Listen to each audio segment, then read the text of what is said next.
Russia, the land of oil, the world's gas station. For years, an energy superpower threatening to freeze Europe by turning off the tap. Today, however, the joke is on them. At their own gas stations, the biggest fuel crisis in history has erupted. From the hot shores of occupied Crimea to the glittering streets of Moscow and the frozen steppes of Siberia, panic has gripped the entire country. This is not a panic about missiles, this is a panic about pumps. The tanks are empty, the trucks are stuck on the road, and people are angry. Vladimir Putin cut off his own country's fuel to fill the tanks of his occupying forces in Ukraine. Rosneft's brutal 200-liter fuel limit has crippled the Russian Federation's logistical backbone. They call it a temporary shortage. We call it geographic euthanasia. The Kremlin has determined which cities will stay warm and which will freeze. Today, we reveal this silent and cold catastrophe unfolding behind the Iron Curtain. Welcome back to MrWARLOG. We reported on the explosions at the refineries. We reported on the drone attacks. But now we see the consequences. The shockwave has finally reached the streets. Charter 97 reports a critical development. Rosneft's massive SYZRAN oil refinery has halted operations. This is not just a factory shutting down, it is the collapse of the Russian economy's heart valve. When a giant like SYZRAN goes offline, due to attacks on Ukraine and technical failures, the ripples turn into a tsunami. Why is there no fuel? Because the factories are broken. But physical damage isn't the only cause of the crisis. The real disaster is hidden in the financial statements. According to Reuters' latest analysis, Russia's oil and gas revenues could fall by as much as 35%. This isn't just a statistic, it's official proof that Putin's war chest is bottoming out. Low oil prices and increasing tax burdens are drying up the cash flow of Russian energy giants. A 35% loss in revenue means billions of rubles evaporating. What does this mean? The Kremlin cannot find the money to subsidize fuel prices in the domestic market, repair refineries, or import gasoline from abroad. With the state coffers empty, oil companies prefer to shut down rather than sell at a loss. So, while Ukrainian drones physically strike refineries, global market conditions and sanctions are also hitting Russia financially. Because of this double whammy, crude oil is sitting there, useless. It can't be converted into the diesel that trucks need. Russia is drowning in oil, but dying from both a gasoline shortage and a cash crisis. This is the greatest paradox of a failed energy superpower. Fuel cannot reach the pumps. When fuel stops, trucks stop. And when trucks stop in a vast country spanning 11 time zones, the country dies. Let's start with the decision that triggered the chaos. The Russian government imposed a strict limit on diesel sales for trucks, 200 liters per vehicle. For those living in Europe or the US, this might seem like enough to fill the tank. But what about in Russia? It's a joke. Heavy trucks consume a lot of fuel, especially in winter when engines must run 24 hours a day at -40 degrees to prevent freezing. The 200-liter limit doesn't even cover a one-way trip from Moscow to St. Petersburg. This means the driver has to stop every few hundred kilometers, wait in line for hours, beg for fuel, and maybe get stranded in the middle of nowhere. It turns a one-day delivery into a 3-day ordeal. The country's logistical lifeline is clogged with bureaucracy and scarcity. But for drivers in the north, this is not just an inconvenience. It is a death sentence. We need to talk about Zimniks. 60% of Russian territory has no asphalt roads. None. For millions of people living in Yakutia, Yamal, and the Arctic Circle, the only lifeline is these temporary roads built over frozen swamps and rivers, the ice roads.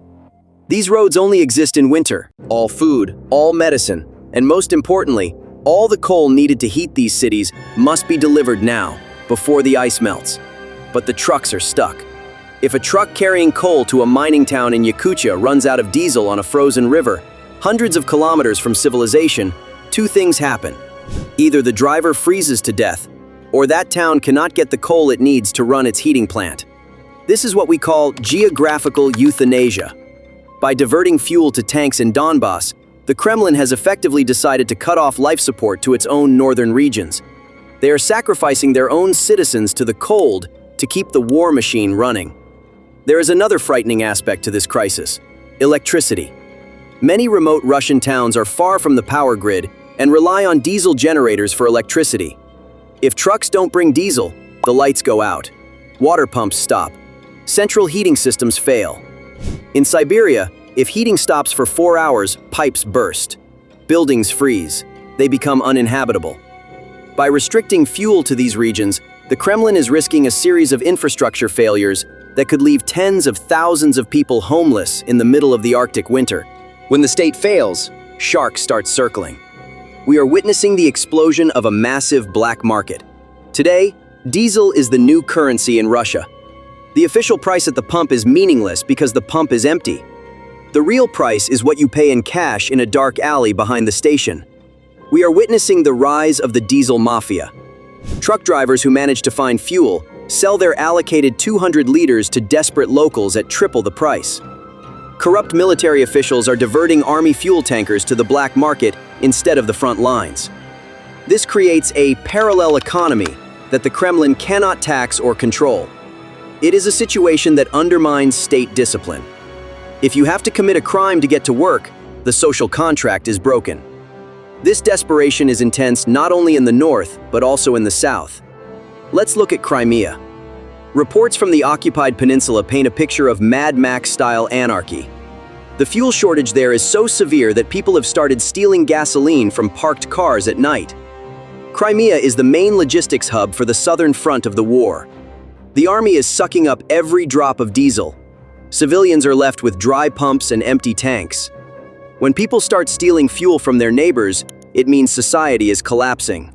The dark 1990s are returning, but this time there is a war at the door.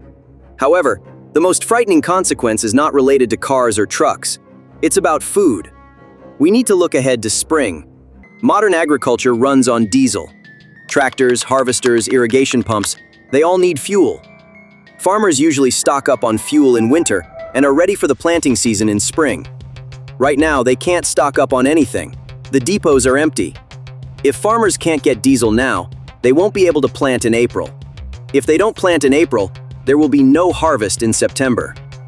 Russia is one of the world's largest grain exporters. But this self-inflicted fuel crisis is sowing the seeds of a major food shortage. Bread prices are already rising in Russia. Next year, bread could become a luxury item. Putin is trading next year's bread for this week's wars. And after the cold comes hunger. Now, if you watch Russian state television or read some optimistic reports, you might think everything is fine. The Moscow Times discusses whether the crisis is real based on official data. The data may show stability, but the reality on the ground screams chaos. Moscow and St. Petersburg are the regime's showrooms. The Kremlin ensures these cities are fed and fueled to prevent protests. But what about outside the ring road? That's a completely different country. A 200-liter limit may be a nuisance in the capital, but in the regions, it's a disaster. Supermarket shelves in Moscow are full, creating the illusion that everything is normal. But this is a mirage. The supply chain filling those shelves is about to break, and when the trucks stop, prices skyrocket. Importers are already sounding the alarm. The cost of basic winter necessities is expected to rise by 30 to 40%. Why? Because transportation costs have doubled. If it takes 3 times longer for a truck to deliver goods due to fuel queues, the price of those goods triples. For a wealthy Muscovite, this is an inconvenience. For a pensioner in Omsk living on $150 a month, it's a tragedy. They have to choose: buy food or buy a coat to survive the minus 30 degrees Celsius winter. This is a shift from an availability crisis to an affordability crisis. There is no fuel inside Russia, but what about goods coming from outside? That's where the crisis turns into a full-blown nightmare. Because Russia is besieged not only by its own internal mistakes, but also by one of the most insidious and effective logistical wars in history, waged by its neighbors. Poland and the Baltic states didn't just close their borders, they turned bureaucracy and procedures into a deadly weapon. Focus on the Kukuriki-Kozlovice border crossing, the only remaining lifeline for trucks traveling from Europe to Russia. Over the past 3 months, this lifeline has been deliberately blocked. Polish customs guards subject every truck, every pallet, and every document arriving at the border to microscopic scrutiny on suspicion of dual-use goods. The result? The time it takes for a truck driver to cross the border has increased from the standard 12 hours to a full 14 days, waiting in a metal cabin in sub-zero temperatures.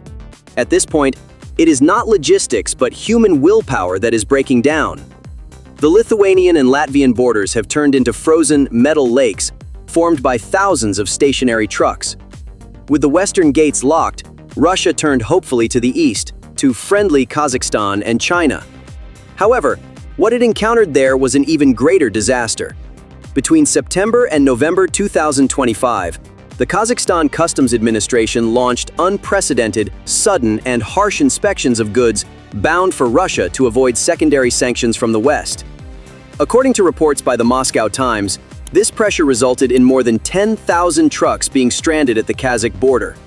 There is a backlog of 7,500 trucks at the Mashtakovo border crossing alone. Some drivers are reported to have been forced to live in their vehicles for up to 47 days. The trucks waiting at the border are not only carrying luxury consumer goods, they also contain vital medicines, insulin, antibiotics, and spare parts for medical devices that Russia is trying to bring in from Europe via third countries using backdoor methods.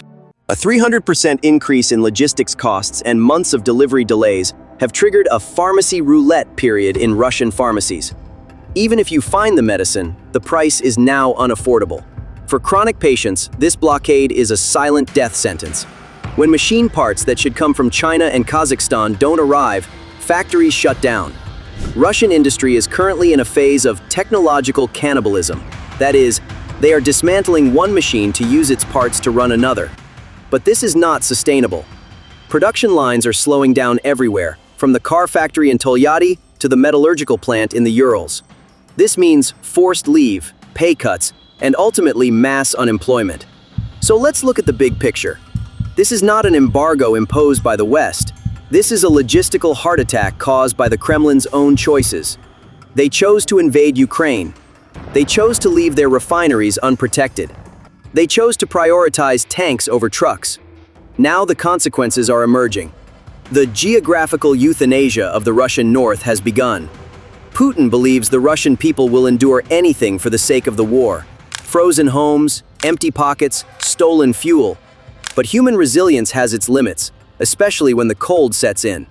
What do you think? Can Russian regions survive this winter without fuel? Will the Zimniks crisis spark an uprising in the north? I really want to hear your thoughts. Leave a comment below. If you want to see the reality of the war economy that mainstream media is missing, click the like button and subscribe to MrWARLOG.